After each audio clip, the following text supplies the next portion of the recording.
In this video, I'll show you how to easily delete your cover photo on Facebook. Make sure to watch until the end to avoid any mistakes.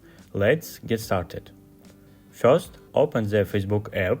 Once you are in, tap on your profile picture to access your profile. Now, simply tap on your cover photo. A pop-up will appear. Select See Cover Photo. This will take you directly to your current cover photo. To delete it, tap on the three dots in the top right corner, then choose Delete Photo. You'll be asked to confirm if you want to delete the photo. Tap Delete to proceed. As you can see, I no longer have a cover photo on my profile. If you'd like to add a new one, tap on the camera icon.